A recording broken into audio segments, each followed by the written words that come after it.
Welcome to the Keiser Report. I'm Max Keiser. You know, Numpty Dumpty sat on a wall. Numpty Dumpty had a great fall. Oh, Numpty, why are you so stupid? So many Numpties, so many great falls.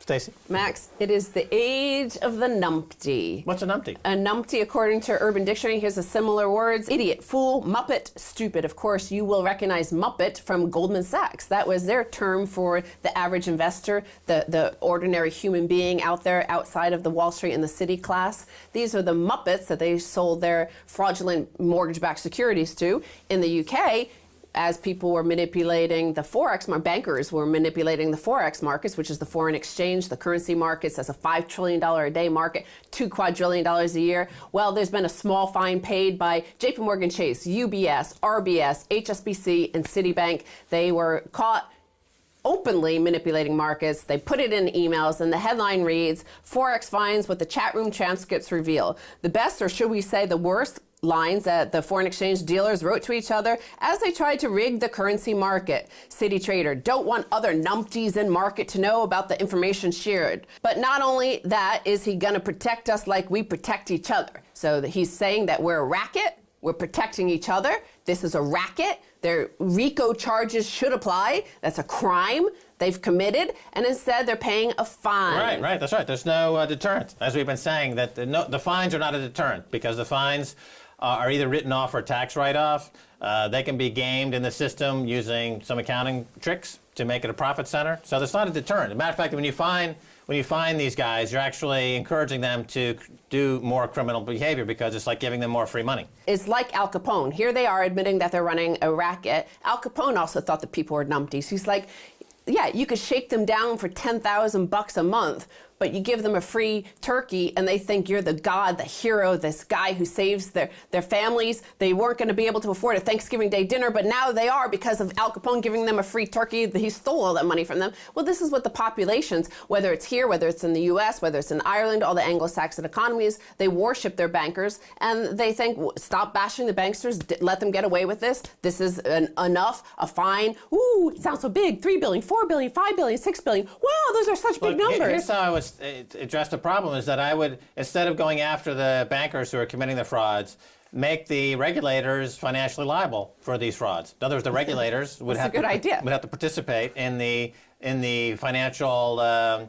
fines. In other words, instead of just going after these traders for a $500,000 fine or a $20 million fine, go after the regulators. The regulators fell down on their job. The regulators can't just say, we're understaffed, overworked, we're under budget. No, regulators in this country, you're going to have to pay 50, 60, 70% of the money that you failed to see being stolen, coming right out of your paycheck. If you can't pay, then you got to go to jail. And David Cameron and George Osborne, remember when the young people rioted in the streets of London a few years ago and they stole like a $5 bottle of something. You know, they said if they're old enough to do the crime, they're old enough to do the time. Here, banksters, again, they're in some sort of privileged class where over and over they keep committing these crimes. Now, these Forex market rigging crimes happened up until 2013, when finally the Bank of England, though they had repeated warnings from insiders doing the manipulation, repeated warnings, they refused to stop it. All the way up until 2013, even after paying those record LIBOR fines. Oh, and the people were so impressed with those $3 billion, $4 billion, $5 billion, $6 billion fines then. Like, wow, these people are heroes. They have no idea, because they can't tell the difference between $5 billion and $5 trillion. They can't tell the difference between $5 trillion and $5 quadrillion. They don't have any idea. So for them, the ordinary person feels like $5 billion is a whole lot of money. The fines that the government is now going to use to apply toward some benevolent cause, I forget what it was, roasting chestnuts for the homeless children or something. That's not a deterrent either. That's not a benefit. In other words, you can't, if somebody steals $30 billion, and then you say we're going to take $1 billion back and give it to the homeless people that you made homeless. Remember that the reason there are so many homeless people in this Christmas season living in shelters in the UK, the numbers haven't, you have to go back to the workhouse era, the Victorian era, to find the social disparity that you find in Britain today. Because banksters are draining the system of its integrity, and the regulators and the people who oversee the regulators, in this case Cameron and Osborne and Mark Carney, they should financially participate in these fines personally. And if they can't pay up, if Cameron can't come up with £500 million then you should put him in jail. Again, George Osborne his department is determining what to do with the money. So he said for the fines, some of the fines that they're paying, I think this was for the LIBOR rigging fines, he said he's going to take these poppies, pay for these poppies to go on tour, these pro-war poppies to go on tour across the UK. Now, speaking of fines and collapses and war, financial war, over in Ireland, remember, we here on the Keiser Report have said for years they were stupid to have paid off the unsecured bondholders on the Anglo-Irish debt. Well, Ireland's stupid to guarantee banks, said Timothy Geithner. Former U.S. Treasury Secretary Timothy Geithner, who stepped down last year, said the country couldn't afford the 2008 blanket guarantee, which lumped 64 billion euros of bank losses on taxpayers. Ireland, most people view in retrospect, was stupid to guarantee all their banks. They couldn't afford it, the former U.S. Treasury Secretary said. They were 8 times the size of their economy. Now it's easy for us to say that. Yeah, he's saying now it's easy, looking back, to say that they were stupid. But we said it at the time. We said it that day. Don't do it. You're stupid. At the time, we said this would result in things like 4 or 5 years from now, people in Ireland being charged for water. Well, here we are 4 or 5 years from now, people in Ireland are being charged for water to bail out the bankers who stole all the money. They didn't have to bail out the bankers because the bankers were backed by unsecured loans that by definition are unsecured. So I think the way people have to understand, remember in this country, the poll tax during the Thatcher era got people out in the streets and angry. This is a tax. The British people are paying tax. They're paying a bank tax. A numpty tax. They're paying a numpty tax. Because there's so many numpties, so many muppets, so many stupid people who refuse. And despite all of the evidence flashing right in front of their face, these guys are mocking you as they steal your money. And yet you're like, well, they have a nice suit and they have a different suit every day and it looks like a 5,000-pound suit and it looks so sharp and they look so handsome and their fingernails are manicured and they speak so posh and they speak so nice and they speak so well and they get to hang out with famous people. They must be nice. And you keep handing them your money because you're numpties, you're muppets, you're idiots. Right, the numpty tax. The British people pay numpty tax every month. They pay a numpty tax. They don't have to pay a numpty tax because they're not, unless they just want to be numpties. It's like Stockholm Syndrome. They've been held hostage by financial terrorists, essentially, and they've fallen in love with their captors. Quickly on the Timothy Geithner story, I want to say that he also mentions that he went to Germany several times and Angela Merkel refused to meet with him because she's no numpty. She's not stupid. She knows he was going to come and try to defraud her out of some money in some way. But speaking of defrauding and all these banking crimes, what has been the response but quantitative easing? And we've said this is the biggest numpty tax of all. Max Keiser, for years, you've been saying that this is causing deflation. In fact, I'm going to turn back to episode, I think it's 507 of Keiser Report from October 2013. Here's a short clip of the interview you did with Professor Faketa where you talk about quantitative easing causing deflation. Professor Faketa, last year you wrote that the Fed thinks that it is fomenting inflation when in fact it has become the main engine of deflation. Speak about this. Well, whether it's done consciously or unconsciously, I wouldn't be able to say. But the fact is that it is deflation, and we are going deeper into deflation and possibly a catastrophic deflation, which in the meantime I coined another word. It's hyper deflation. Okay, the reason this is important is because when Ben Bernanke gives his testimony, or Mark Carney here in the UK, they say that they're worried about deflation, and they put forward their policies of quantitative easing, but in fact what you're saying is that they're causing deflation. So you said even a year ago that they're causing deflation. Now the financial media, the mainstream financial media, is all abuzz with this headline, reality might topple a beloved economic theory. But what if QE had the opposite of the intended effect? That is the claim of a small but well-credentialed group of macroeconomists that I once labeled the neo-Fisherites after the famous monetary economist Irving Fisher. These economists wonder if quantitative easing reduced inflation instead of increasing it as many feared it would. The neo-Fisherites go even further than that. They wonder if low interest rates, which we usually think of as being inflationary, are actually deflationary. So now a Chicago economist, John Cochrane, has come out with a paper saying, well, quantitative easing is deflationary. Yeah, it is, as I've been saying for years now. There's two explanations for it. There's the mathematical explanation that go into detail in this paper where you can create the algorithm that shows how quantitative easing causes deflation. That for those who don't want to wade through the numbers, The second explanation, easier to understand, is that quantitative easing keeps the zombie banks alive. The zombie banks are this huge impediment for economic growth, therefore causing deflation, because there's not enough growth that can be generated to get the economy kick-started into some kind of GDP number that would create the escape velocity to overcome the recession. It's not going to happen because the banks are this huge impediment. They're sitting there getting quantitative easing, and instead of loaning it out, they're contributing to real estate speculation. Andy Warhol's at $150 million a pop. Philip Patek watches at $22 million a pop. That's where the money is going because the banks are sitting there becoming these gatekeepers that are allowing the top 0.1% to now own 90% of the global wealth. And that's deflation. And Alan Greenspan, of course, said that recently, that quantitative easing has failed. He did mention that it caused asset prices to rise, but it's causing deflation. He said you should buy gold because that at least keeps you safe from numpty policies being imposed on us Muppets by the central bank. Well, another thing that the banks are doing to cause this kind of dislocation in the marketplace is they're using the money they're getting from the central banks to sell naked shorts into the gold and silver market. I just pictured naked numpty bankers. It takes 50 times more orders to move the price of silver up a buck than it does to move it down a buck. 50 times more the buying pressure to move silver up a buck than it does to move silver down a buck, because the market is skewed at a 51 to ratio, which I invented that technology, the virtual specialist technology. I created that technology. I know exactly. 5950176 is the patent number. You can look it up.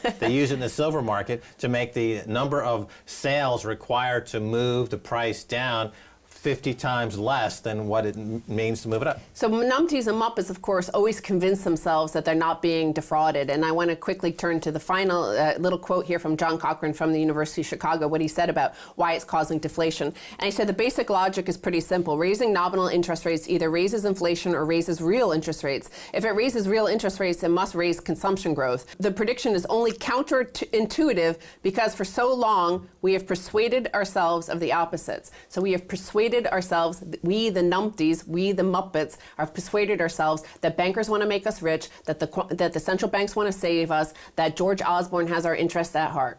Oh, we've been right on this for 4 years now. Stacey, you've got to go. Thank you. Numpty Dumpty. Stay tuned for the second half. A whole lot more.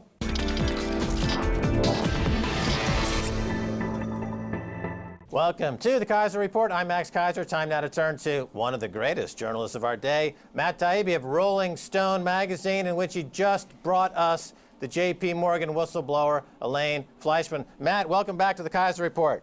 How's it going, Max? Oh, fantastic. Now, first of all, it seems like going back to your articles you've written in Rolling Stone over the years covering these financial crises, when I read the Elaine Fleischman story, I believe it feels like we're in the last inning of the game. We're down two by a few runs. We've got our last batters at the plate. Is Elaine Fleischman our Babe Ruth? Is she going to win the game for us? She's got the goods. This might take us home. What do you say?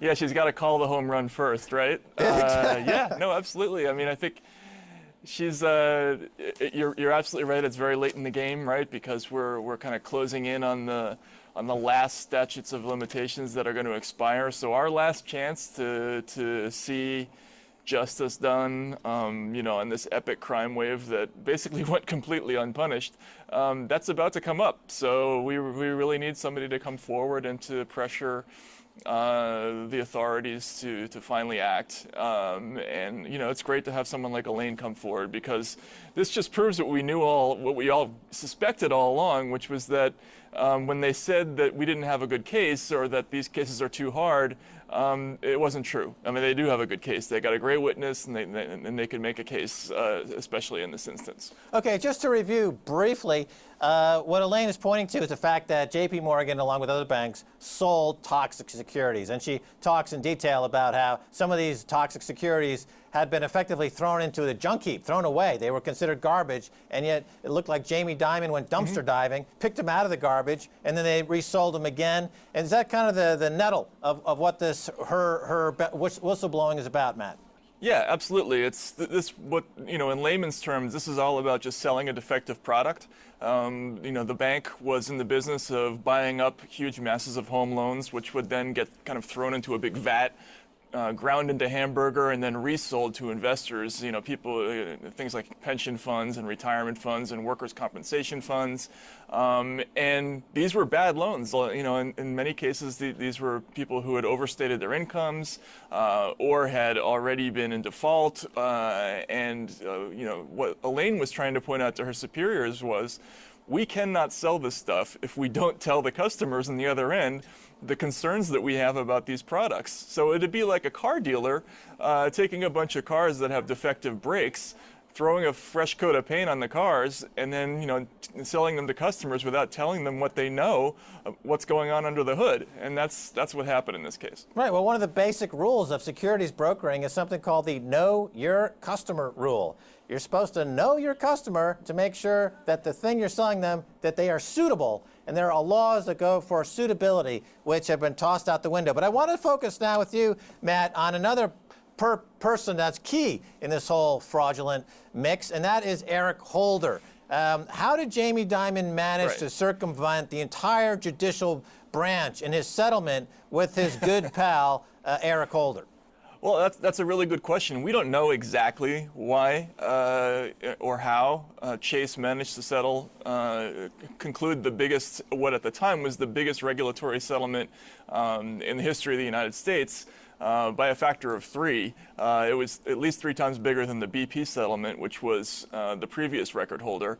They did this without going before a judge. And if you compare this to what went on in the BP settlement, where you had grand juries, you had complaints filed, you had all kinds of things going on, nothing happened, nothing was actually filed to the judicial system in the Chase settlement. They more or less literally just went into a back room, had a bunch of money change hands.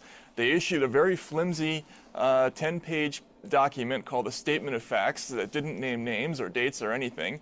Then they made the whole thing go away. And this is a completely new way of doing business. Obviously, the government settles out of court all the time, but not in something this size. This is totally unprecedented what they did to bypass the judicial system. Okay, now you mentioned the BP oil disaster and the huge settlement that was made, and this being 3 times as big. People understand toxic sludge. If it bubbles up in the environment, they can see the dead birds. You know, they see the oil slick. They see the people trying to stuff golf balls into an underwater rig to stop it from exploding, and their panic sets in. But with these crimes, for the most part, they're invisible. But it would be incorrect to say that they are victimless, as many of these bankers claim. The victims end up with the incredible economic stress that we see in America from coast to coast. There's a lot of stress going on, and that's what those are the victims. That's what happens when you let these bankers run amok. Is that correct? Absolutely. No, it's completely incorrect to say that these are victimless crimes. Think about it. What they did is they were selling securities that they knew had problems to investors who, in turn, had experienced massive losses on their investments. So if you think about it in terms of a retiree whose pension fund, they might work for a city or a municipality or a state, and they wake up one morning in 2008 and they see that their pension fund has lost 30 or 40% of its value. Well, that might have been because of a transaction like this, because they bought mortgage-backed securities that went into massive defaults and tanked their value. So it's not a victimless crime. People lost enormous amounts of money, hundreds of millions, billions of dollars, in fact. It just seems like a victimless crime because you're right. There's no dead birds floating in the water like in the BP thing. This is just people who have less money than they had before, and it's hard to quantify, but it's absolutely just as real. Let me put this into a broader historical perspective, and let me get your reaction to this comparison. You might think it's not appropriate, but after World War I, Germany was asked to pay enormous reparations, which set in motion a chain of events that resulted in a political nightmare. It seems that bankers stole hundreds of billions of dollars, and now the cost of these bailouts, as they're called, these are reparations that are being forced onto the general public. And politically, we see around the world now movements all over the world, one now in Mexico arising, where they just burned down a government building because the a mayor in a town there was caught burning protesters alive. So, I mean, if in the context of reparations, this is not just a slap on, this is not a few bucks here. This is a confiscation of wealth from an entire generation, which now finds himself no job, no income, a negative savings rate, and around the world, it seems like social unrest is rising. Are these two things connected? Absolutely, absolutely. I mean, if you look at what happened in 2008 and the years since, this was a financial crisis that was triggered by widespread criminal activity, stealing on a grand scale. And in the wake of it, what we did is, yes, we had a period of reparations, but the reparations were paid not by the perpetrators, but by taxpayers. And so all the pain is being taken on by the general public. And if it's not in the form of outright bailouts like we had here in the United States, it's in something more diffuse and harder to quantify, which is typically an austerity program, which they're experiencing all across Europe. So it's the general public that is paying for all this stuff. The banks, yes, they might have paid in the case of Chase $13 billion, but that's completely insufficient to cover the actual tab of the damage that they wrought leading up to this crisis. So you're absolutely right. It's a scandal, and they didn't pay anywhere near the amount of money that they should have paid to make this right. Right. In fact, J.P. Morgan made money on the deal because they got a tax break, and the stock price went up because they were anticipating something worse. And of course, that triggers option bonuses, and they're actually using this criminal behavior as a profit center. Isn't that correct? Yeah, no, that was one of the amazing things that I found out when I was doing this story. First of all, $7 billion of this settlement was tax deductible, which means that literally all of us who are American citizens and taxpayers, we picked up about $2.4 billion of the tab for Chase's criminal activity. So right then and there, that's money that Chase isn't paying. And then in the first weeks after they announced the settlement, Chase's share price went up about 6%, which translated into about $12 billion of market capitalization. So that wipes out the entire settlement right then and there. They, as you say, one could make the argument rhetorically that they almost made money on this deal. And Jamie Dimon, in fact, the board turned around a few weeks after they concluded this enormous settlement and gave him a 74% raise, which should tell you pretty much everything you need to know about how seriously they took this deal. Right. Well, those numbers right there should pretty much tell you the whole story in a nutshell. Now, we just had Elaine Fleischman on, who is the whistleblower on this J.P. Morgan scandal, and she was on with another outlet with the current chairman of AIG. And of course, you've written extensively on the AIG period. The current chairman's name is Steve Miller. And I want to ask you, in mainstream media, somebody like Steve Miller, current chairman of AIG, can go on a major network and claim that the bankers were just too stupid to know what was going on, and he won't be challenged. He won't be challenged by this. How is this? In other words, all the great work that you do, Matt, over there in the United States of America, it meets a wall of, a propaganda wall. I mean, whether it's Bloomberg, CNBC, Wall Street Journal, these guys can just say, well, we were too stupid. We were too stupid. Or in CNBC recently, one of the anchors didn't know that Scotland and Ireland are two different countries. And they just laughed it off like, oh, well, austerities, who cares? How do you, is there going to be how do you communicate past that wall of institutionalized stupidity?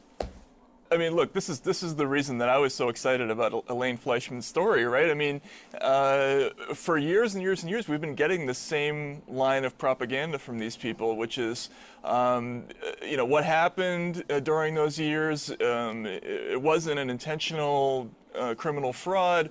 It was just this huge accident that somehow happened to us in the financial services industry. You might have heard the term before, a 1,000-year flood. That's a term they use a lot over here to explain what happened in 2008. It was just this big accident, like a crazy hurricane that took took place in the industry, and none of us saw it coming, and it wasn't our fault. But this story proves, without a shadow of a doubt, that this was willful, intentional activity, that this was no accident, and that the company knew exactly what it was doing. And so that's why this story excites me. And yet, even after publishing the story, we go on television, and the chairman of one of these, one of the biggest companies in America, looks right into the camera and says, this wasn't crime. This was just, we were really dumb, and it was just something that happened to us. It's amazing, but this is what we're up against. All right, we got to cut her up there. Matt Taibbi, thanks so much for being on the Keiser Report. All right, thanks, Max. Take care, man. And that's going to do it for this edition of the Keiser Report with me, Max Keiser, and Stacey Herbert. I'd like to thank our guest, Matt Taibbi. Oh my God, look that behind me. That's a rainbow coming out of the fields of the Poppy exhibition at the Tower of London. Oh my God. Well, anyway, if you'd like to get in touch, tweet us at Keiser Report. Until next time, bye, y'all.